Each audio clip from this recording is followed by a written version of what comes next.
جادو اور کرامت کے اندر فرق کیا ہوتا ہے؟ دیکھیں، جادوگر اپنے جادو کے زور سے مختلف کرتب کر کے دکھاتا ہے، اور اللہ تبارک و تعالیٰ کے جو اولیاء ہوتے ہیں ان سے بھی مختلف کرامتوں کا ظہور ہوتا ہے۔ تو اب جادو اور کرامت کے اندر ہم فرق کیسے کریں گے؟ جادوگر جو ہے وہ اپنے جادو کے زور سے بعض اوقات ہوا میں اڑ لیتا ہے، اور بہت سارے اولیاء کرام کے بارے میں بھی ہم نے سنا ہے کہ وہ ہوا میں اڑ لیتے تھے۔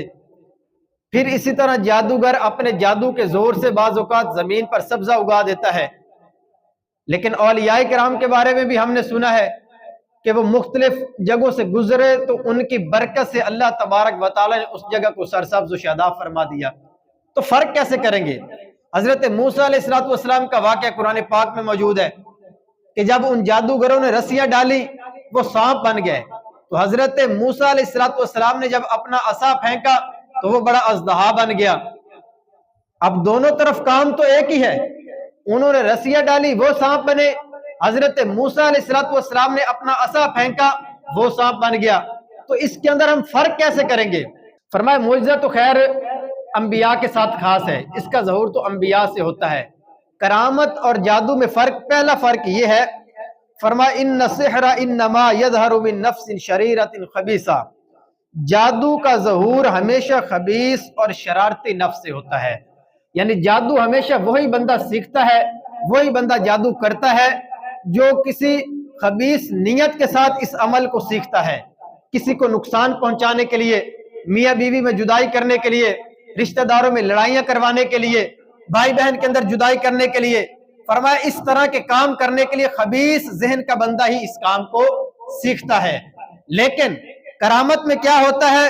فرمایا کرامت ہمیشہ ایمان والے بہت ہی پاکیزہ بندوں سے ظاہر ہوتی ہے۔ کرامت ظاہر ہوتی ہے اولیاء سے، جو اللہ پاک کے نیک بندے ہوتے ہیں، جو شریعت اسلامیہ پر عمل کرنے والے ہوتے ہیں، جنہوں نے اپنی زندگی دین اسلام کی ترویج و اشاعت کے لیے وقف کر دی ہوتی ہے۔ فرمایا کرامت کا ظہور ان سے ہوتا ہے۔ یہ پہلا فرق ہے جادو اور کرامت کے اندر۔ دوسرا فرق کیا ہے؟ فرمایا جادو مخصوص اعمال کو سیکھنے سے آتا ہے، جبکہ کرامت میں ایسا نہیں ہوتا۔ یعنی جادو مخصوص منتر ہوتے ہیں، ٹونے ہوتے ہیں، وہ کوئی بھی سیکھ لے گا تو وہ جادو کر لیتا ہے، لیکن کرامت سیکھنے سے نہیں آتی، بلکہ فرمایا کہ کرامت یہ اللہ تبارک و تعالیٰ کے فضل و کرم اور اس کی عطا سے بندے کو ملتی ہے۔ بندے کا اپنا کمال نہیں ہوتا اس کے اندر، اللہ پاک اپنے نیک بندوں میں سے جسے چاہتا ہے کرامت عطا فرما دیتا ہے۔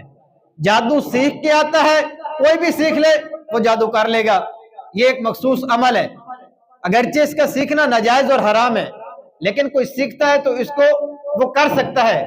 لیکن کرامت اللہ تبارک و تعالیٰ کی عطا سے ملتی ہے، یہ دوسرا فرق ہے۔ تیسرے نمبر پر علماء فرماتے ہیں کہ جادو کے اوقات مخصوص ہوتے ہیں، جبکہ کرامت کسی وقت کے ساتھ خاص نہیں ہوتی۔ جادو کا اثر ہر وقت ظاہر نہیں ہوتا، بلکہ اس کے مخصوص اوقات ہوتے ہیں۔ کوئی جادو صرف 14ویں رات کو ہو سکتا ہے، کوئی جادو جو ہے وہ صرف سورج نکلنے کے وقت ہوتا ہے، دوپہر کو نہیں ہو سکتا۔ اسی طرح کوئی جادو جو ہے وہ کسی مخصوص وقت کے اندر ہوتا ہے، کوئی کسی مخصوص وقت میں، لیکن کرامت کے لیے کوئی وقت خاص اور معین نہیں ہے۔ اولیاء جب چاہتے ہیں ان سے کرامات کا ظہور ہو جاتا ہے۔ اللہ تبارک و تعالیٰ جب چاہتا ہے اولیاء کرام سے کرامتوں کا ظہور ہو جاتا ہے۔ چوتھے نمبر پر فرمایا کہ جادو اور کرامت میں ایک فرق یہ ہے کہ جادوگر فاسق ہوتا ہے، گناہگار ہوتا ہے اور گندا اور پلندہ رہتا ہے، جبکہ اولیاء کرام ہمیشہ انتہائی خوشبوؤں سے معطر اور پاکیزہ ہو کر رہتے ہیں۔ یہ ایک خاص چیز جادو کے متعلق بیان کی گئی ہے کہ جب تک جادوگر گندگی میں لت پت نہیں ہوتا، اپنے اوپر گندگی کا اثر نہیں لیتا، اس وقت تک اس کا جادو اثر ہی نہیں کرتا۔